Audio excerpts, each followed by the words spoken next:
Salut à tous et bienvenue sur la chaîne de Hippo Attitude. Donc généralement je parle du manga Hajime no Ippo, très spécifiquement le manga où je vais réagir au dernier chapitre. Donc là je suis revenu après une longue absence, c'est la 3e vidéo d'affilée donc en 3 jours et il y aura une 4e vidéo, un 4e jour demain. Je me suis même fait un petit challenge, un petit défi, là pendant ces 4 jours où je vous sors des vidéos, c'est de faire 3 vidéos par jour. Donc il y a eu hier, aujourd'hui, demain et après-demain, donc je vais encore pousser mon challenge. Alors bref, j'arrête de m'éparpiller dans tous les sens, je vais essayer de rester concentré parce que j'ai décidé de vous parler de mon voyage au Japon, parce que pendant mon absence, je suis parti au Japon. Pour vous faire un petit rappel des faits, ou tout simplement pour vous l'expliquer si vous débarquez sur cette vidéo, j'avais décidé de suivre un ami boxeur qui se rendait au Japon, qui combattait avec un staff japonais, et donc qui combattait au Japon contre un japonais, avec une licence japonaise, la totale. La particularité de ce voyage, au-delà, donc moi qui suis passionné de boxe, qui fait des vidéos sur YouTube, de suivre un Français, donc c'est exceptionnel. Il n'y a pas longtemps, il est passé sur Move pour parler de son aventure. Au-delà de ça, qui est déjà juste en soi une folie, voilà, c'est romanesque, c'est incroyable, c'est épique, c'est digne d'un manga. Mais le petit plus, et c'est pas un petit plus, c'est que c'était la salle achetée par George Morikawa, donc auteur de Hajime no Ippo, le mangaka. Il l'a rencontré, il est venu sur cette chaîne pour en parler, dire qu'il l'avait rencontré. Et du coup, je devais le suivre avec cette particularité-là, qu'il allait représenter la salle d'Hippo, que même ils avaient changé son nom sur BoxRec. Donc BoxRec, c'est le site référence des boxeurs. Il allait porter le short de Hippo, enfin la totale. Bref, c'était une folie liée à Hippo. Donc clairement liée à cette chaîne, c'est pour ça que je vous en avais parlé un petit peu. Malheureusement, mon ami Abdel s'est blessé. Donc ce projet-là a été annulé. Mais je suis quand même allé au Japon, et j'y suis allé pendant la période où je n'étais plus présent sur cette chaîne. J'y suis allé et j'aimerais vous en parler aujourd'hui parce que, bien entendu, en allant dans le pays de Hippo, je vais vous dire maintenant, est-ce que là-bas, Hippo, c'est une référence? Est-ce que Hippo est connu? Alors, pour ceux qui vont suivre mon reportage, vous allez voir très prochainement une interview qui va sortir. J'ai déjà fait fuiter une petite photo de l'interview où je suis accompagné du champion en titre du Japon dans la catégorie des super plumes. Ce qui est assez drôle, c'est que donc il avait la ceinture, la fameuse ceinture qu'on voit dans le manga Hippo. Il la portait et il était avec pendant l'interview. Et moi, je portais un t-shirt Hajime no Ippo. Et avec mon t-shirt, tout de suite, ça a accroché le regard et ça a interpellé les Japonais, parce qu'on allait dans la salle de ce boxeur, et tout de suite, ils ont fait des réactions. Ils ont réagi, tu vois, au fait que je porte le t-shirt Hippo. Ils m'ont montré, dans cette salle, dans cette première salle où on va, ils m'ont montré une figurine, je crois que c'était Takamura, en figurine dans la salle, une belle figurine de Takamura. Donc ça, c'est la première des choses. Moi, je ne me suis pas rendu dans la salle de Morikawa, la salle de Hippo, voilà, par rapport au fait que mon pote, il n'ait pas pu y aller. De toute façon, j'étais beaucoup trop occupé, donc je vous avoue que j'ai même pas repensé. Je n'y suis pas allé. Ça aurait été intéressant peut-être d'aller tourner un peu des images là-bas. Je ne l'ai pas fait pour des... Qui sait un jour, on aura un projet avec cette salle. Donc là, je vais vous en parler juste en dehors de la salle. Je sais que dans la salle, ils vendent des produits, je sais que là-bas, ils ont des t-shirts, ils ont des figurines, etc. Par la suite, je cherchais des... Donc ça, c'est la première anecdote, c'est j'arrive avec mon t-shirt, j'interpelle, on me pose des questions. Après l'interview, on me demande, du coup, t'aimes quel personnage, tu suis les épisodes. On discute un peu avec le boxeur. Donc j'avais un interprète, Robin, j'en reparlerai un peu plus tard de lui. Donc on discute tous les deux du manga avec le boxeur. Donc ça, c'est la première story time. La suivante, c'est...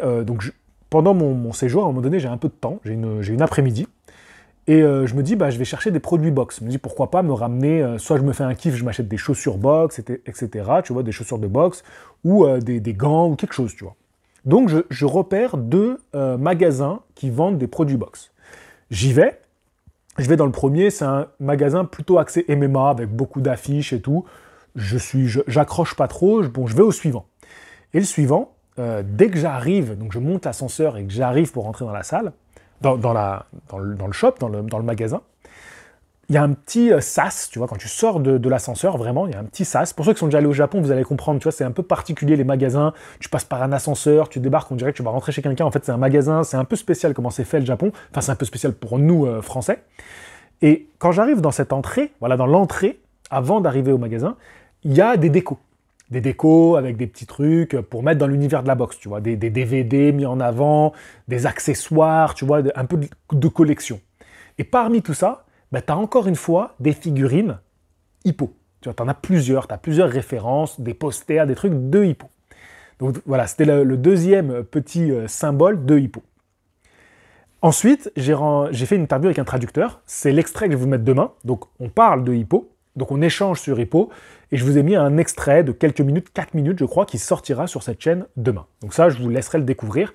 Donc, c'est un Français qui vit au Japon et qui traduit. Donc, voilà, pour notamment des animés. Et on a discuté un peu de la pop culture. On a discuté un peu manga. On a discuté un peu animé et boxe, notamment. Ensuite, donc ça, vous le verrez demain. Donc ça, c'est la troisième petite histoire. Dernière petite histoire, et je trouve que c'est la plus rigolote et la plus touchante. Avec Robin, on est en fin de séjour, Robin m'a beaucoup aidé, il m'a accompagné pendant 2 semaines, bon, on a tissé des liens, forcément, et donc on se dit au revoir, et donc on va manger ensemble. Robin m'invite au restaurant, un restaurant qu'il aime bien dans sa ville où il habite. Donc on va manger au restaurant, on passe une bonne soirée, on discute de tout et de rien. Et c'est assez sympa ce genre de restaurant où tu manges au comptoir. Il peut y avoir des échanges avec les gens autour de toi. C'est un peu comme poser au bar, donc forcément tu es plus à même au bar de discuter avec les autres personnes que quand tu es dans une petite salle ou sur une petite table isolée. Et à côté de nous, il y a un monsieur qui mange seul. Hein. Robin, je ne sais pas si tu passeras par cette chaîne, je ne sais pas si tu suis trop Hippo, mais il me semble qu'il mangeait seul. Et donc on échange un petit peu, tu vois, il nous dit « Ah, ça c'est bon à manger, ça c'est des trucs » parce qu'on recevait les plats et tout. Et donc on discute, il échange un peu, parce que comme Robin il parle très bien japonais, on l'intègre un petit peu à notre discussion. Et donc, on doit lui dire que je suis un étranger, oui c'est ça, on lui dit que je suis un étranger et que je suis venu pour faire un reportage sur la boxe. Et de là, il nous parle de Hippo. Et ce monsieur a une 50aine d'années. Voilà, il est dans la tranche 50-60. Donc il a le profil, en France, de la personne à qui tu ne parles pas manga. Voilà. Oui, c'est des stéréotypes, mais c'est réel. Je prends la tranche de mes parents, on va dire, je ne me vois pas parler manga avec eux. C'est un univers qu'ils ne connaissent pas. En plus de ça, Hippo, même s'il est référence dans le manga, c'est pas grand public de fou, tu vois. C'est pas les œuvres hyper grand public. Donc il nous parle de Hippo. Et le gars est hyper à jour. Il est hyper à jour, tu vois.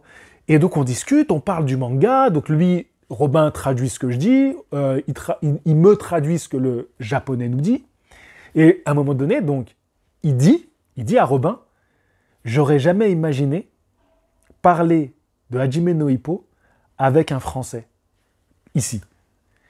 Et tu vois, je réalise aussi, je dis à Robin, mais c'est vrai, c'est une dinguerie.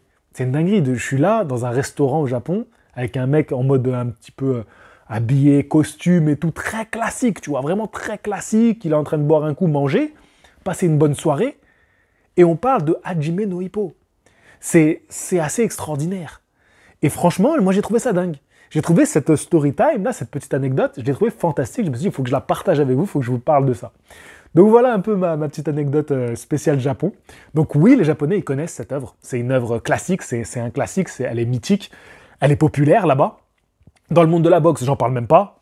Comme je vous l'ai dit, un magasin, salle de boxe, Hajime no Ippo, t'inquiète même pas. J'ai dû en parler aussi avec le promoteur qui tient la salle de Robin. Je pense qu'on en a parlé, je me rappelle plus. Mais je sais qu'on a parlé manga de manière un peu plus large. Parce que moi, j'avais un t-shirt GTO.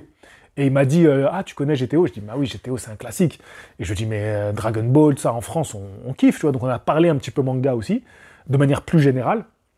Et donc voilà, donc c'est les petites anecdotes manga que j'ai eues au Japon, même si c'était pas un voyage pour ça. Hein, il aurait pu être pour ça, il aurait dû être pour ça. Finalement, ce n'était pas le cas. Mais malgré tout, Hippo a été présent dans mon voyage, il ne m'a pas lâché. Et c'est pour ça que je vous avais envie de vous partager ça. Alors, je tiens à vous dire aussi que je suis sur la dernière ligne droite de ce reportage au Japon. Et maintenant, je suis en train de faire traduire les interviews. Donc, je suis en train de les monter. Et maintenant, une fois qu'elles seront montées, qu'elles sont toutes propres, je vais les faire traduire et après, je vais juste réajuster les petits détails, s'il y a des petits trucs que je peux enlever qui ne sont pas intéressants. Et donc, ça sortira d'ici quelques semaines, jours, j'espère. J'ai déjà contacté 5 traducteurs. Là, je viens de voir, donc j'aurais envoyé un message hier, alors avant-hier pour toi, au moment où tu regardes cette vidéo. Donc au moment où je tourne, j'ai vu que j'avais déjà 4 réponses, donc c'est fantastique. Et le truc, forcément, c'est que ça demande de l'argent, et c'est pour ça que si jamais tu veux participer, si jamais tu veux m'aider à payer ces traducteurs, voilà, c'est pas me payer moi, hein, c'est payer les gens qui vont travailler sur le reportage. Moi, je travaille, je le fais parce que c'est ma passion, je voulais juste pas perdre de l'argent, déjà que je suis assez ric-rac, t'imagines bien, je voulais pas perdre de l'argent avec ce projet, donc moi j'ai pris juste ce qui m'a permis de faire le voyage, j'ai pas mis d'argent de côté pour moi, l'argent qui reste, c'est pour payer les traducteurs. Voilà, donc j'ai une petite somme, mais c'est vrai que ça va être limite, parce que j'ai une dizaine d'interviews, et là je vais être totalement transparent avec toi, j'ai juste jeté un mail, un mec qui m'a dit, pour ça je prends 230, je crois qu'il m'a dit ça. En soi ça va, un truc hein, une vidéo à traduire. Donc t'imagines bien qu'il y a un budget à sortir. Et j'en appelle à la générosité de mes abonnés, des gens qui ont envie de voir ce projet arriver à bout. Donc j'ai eu une centaine de participants pour pouvoir partir. Donc voilà, si vous pouvez aider, il y a le lien en description de cette vidéo. Sachez que ça sera pour payer des professionnels pour traduire les épisodes et rien d'autre. Sur ce, je vous dis à la prochaine. Fighting! Ciao tout le monde. Et si jamais tu as une anecdote Hajime no Ippo, n'hésite pas à me la laisser en commentaire. À demain pour l'extrait vidéo.